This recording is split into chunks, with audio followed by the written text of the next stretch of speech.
Olá, meu nome é Lucas, eu sou um desenvolvedor de RPA pela plataforma YPF.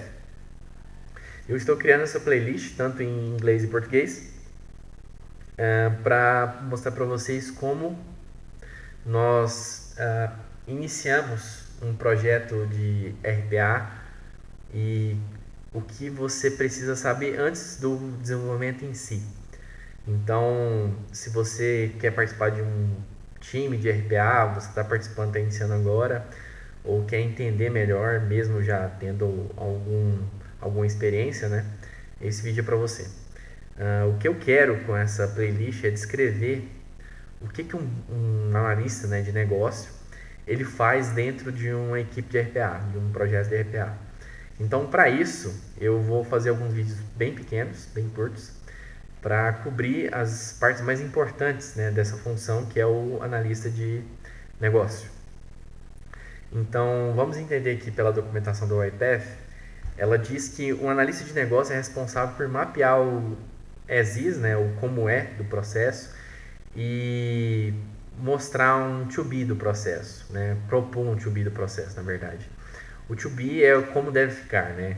Então, assim, ele vai mapear o processo como ele é, no caso, o presente do processo, né, em termos de tempo, e ele vai ajudar a criar o to be, né, o que ficará o processo após a automação, o futuro desse processo. Um analista de negócio, ele tem que ter o conhecimento do processo para ser automatizado, né, o processo que será automatizado, conhecimentos gerais do negócio e principalmente se for uma teoria ou algo mais aplicado, e também capacidade de desenvolvimento RPA ou de RPA no geral. Como assim?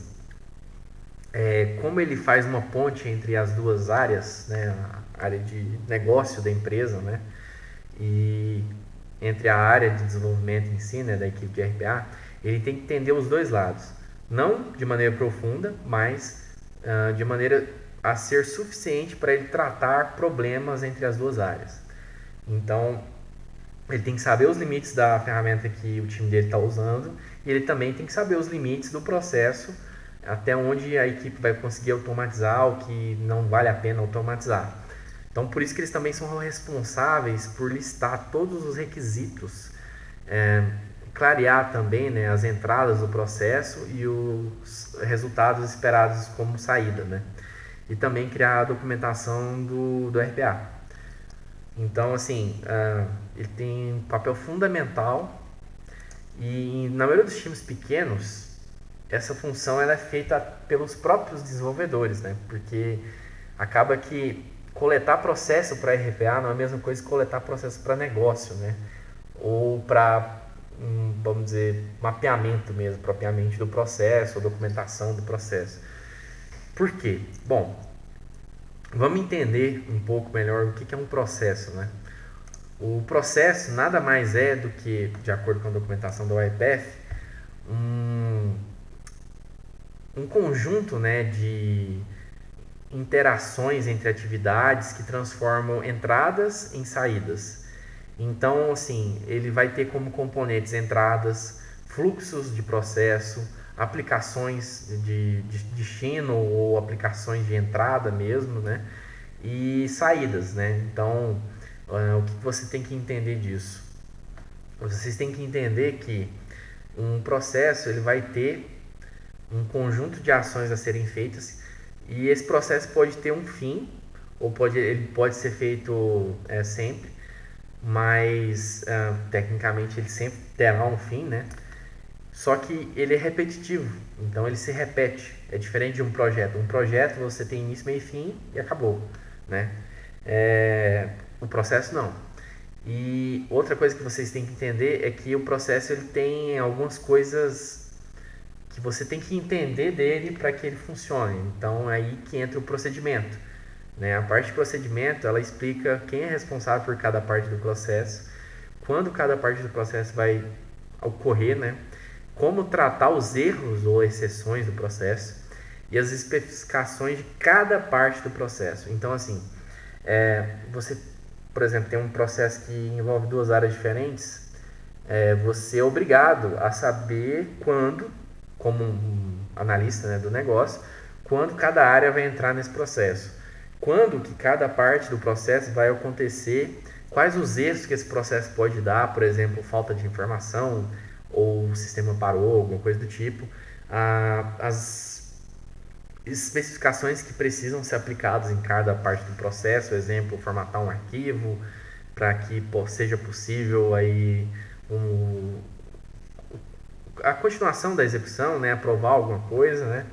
E para isso eu até trouxe um exemplo, ele está em inglês aqui, né, porque eu estava gravando um vídeo em inglês, mas nesse exemplo a gente tem um boleto, né, um invoice, nada mais que um boleto a ser pago. Então, você tem o início, né, você recebe o invoice, você processa esse invoice, eu vou até falar boleto aqui para ficar mais claro.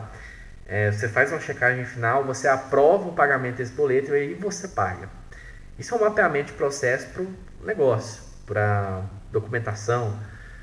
Quando você mapeia para o RPA, você tem mais particularidades, você tem que entender melhor o que esse processo faz dessa seguinte maneira aqui. Obviamente isso aqui é um exemplo, né? Então, assim, só de olhar isso aqui eu já sei que tem muito mais outras coisas que a gente poderia colocar. Mas, de diferente, né, de um processo para mapeamento do negócio, o processo para mapeamento para RPA, você tem mais coisas a fazer.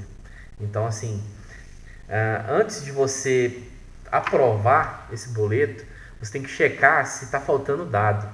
Porque se estiver faltando dado, você tem que requisitar que os dados sejam preenchidos, os dados que faltam. E aí depois fazer novamente uma checagem para conferir se está tendo dados ainda incompletos, para aí sim, se não tiver nada, você aprova esse boleto para pagamento.